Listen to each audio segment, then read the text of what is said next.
Hello students, welcome to study of maths and reasoning. तो GK GS के एक और इम्पोर्टेंट वीडियो के साथ शुरू करते हैं जिस वीडियो को। हमारा पहला क्वेश्चन है कि गुइंडी राष्ट्रीय उद्यान कहाँ स्थित है। तो यहाँ पर हमसे पूछा गया है कि गुइंडी राष्ट्रीय उद्यान कहाँ पर स्थित है। ऑप्शंस देख लेते हैं दोस्तों। Andhra Pradesh, option B Telangana, option C Tamil Nadu या ऑप्शन डी हिमाचल प्रदेश।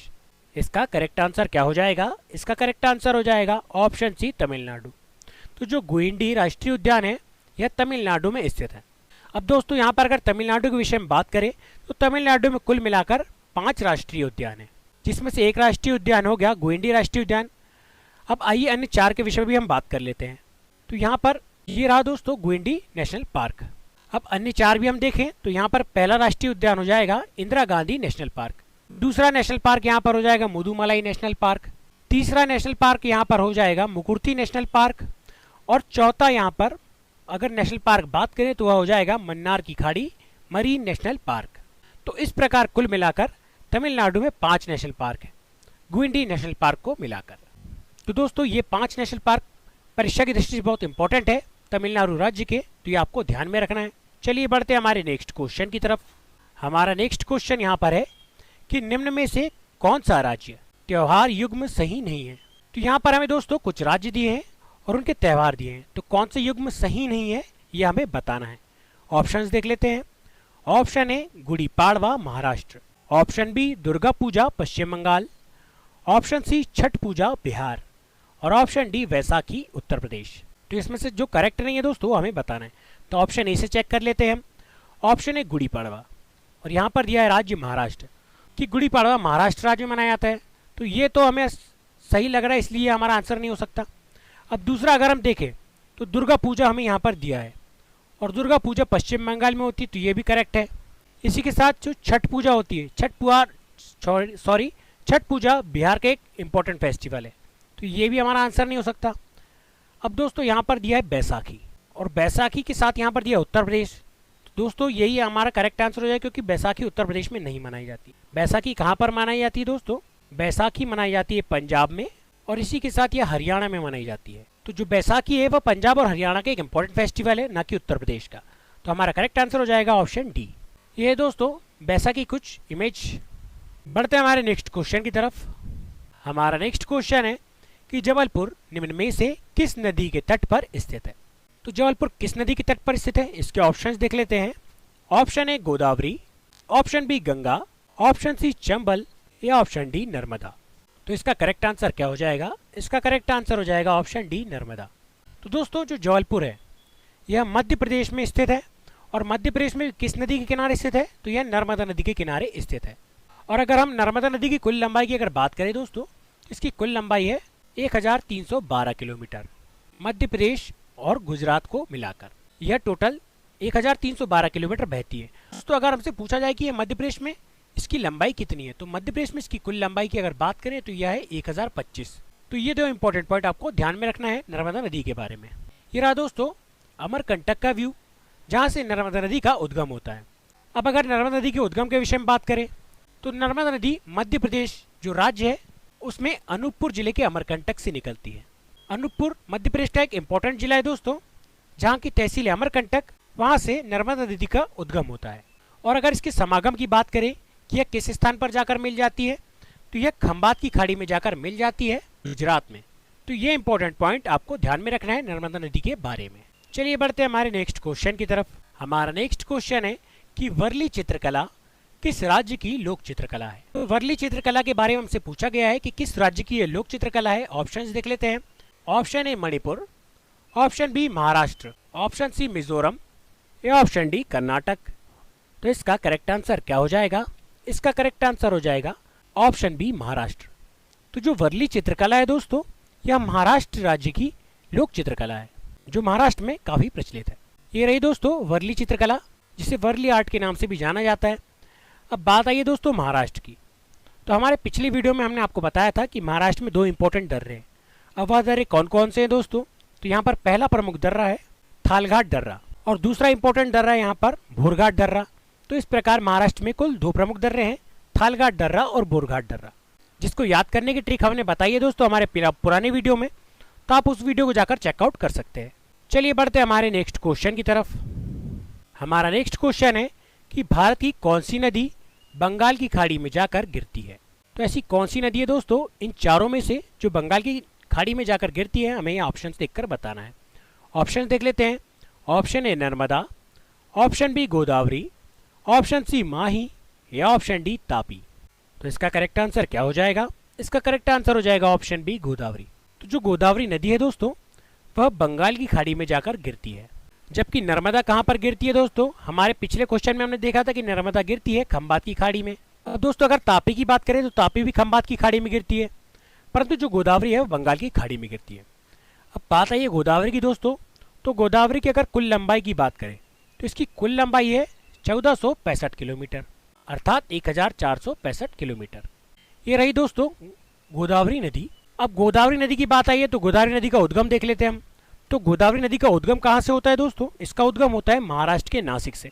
अब महाराष्ट्र के नासिक में भी यह कहाँ से निकलती है? तो यह त्र्यंबकेश्वर नामक एक जगह है दोस्तों, वहाँ से निकलती है, जहाँ पर 12 ज्योतिर्लिंगों में से एक त्र्यंबकेश्वर ज्योतिर्लिंग स्थापित है। इसी के साथ अगर इसके समागम की बात हम देख चुके हैं कि यह कहाँ पर गिरती है, यह बंगाल की खाड़ी में गिरती है। तो ये इंपॉर्टेंट पॉइंट आपको याद रखना है दोस्तों। इस स्थान पर कुंभ भी लगता है प्रत्येक 12 वर्ष में। बढ़ते हमारे नेक्स्ट क्वेश्चन की तरफ। दोस्तों हमारा नेक्स्ट क्वेश्चन है कि निम्न में से पल्लवों की राजधानी कौन सी थी? तो पल्लवों की राजधानी कौन सी थी यह हमें बताना है। ऑप्शंस देख लेते हैं। Option A Aihole, option B Raichur Doab, option C Puhar या ऑप्शन डी कांजीपुरम। तो इसका करेक्ट आंसर क्या हो जाएगा? इसका करेक्ट आंसर हो जाएगा ऑप्शन डी कांचीपुरम। जो पल्लव की राजधानी दोस्तों कांचीपुरम थी, और कांचीपुरम किस राज्य में है? तो कांचीपुरम तमिलनाडु राज्य में है। किस राज्य में है दोस्तों? तमिलनाडु राज्य में। ये रहा दोस्तों तमिलनाडु राज्य का मैप। अब कांचीपुरम की बात आई है दोस्तों, तो कांचीपुरम में एक बहुत विशाल मंदिर है जो लगभग 20 एकड़ में फैला हुआ है दोस्तों।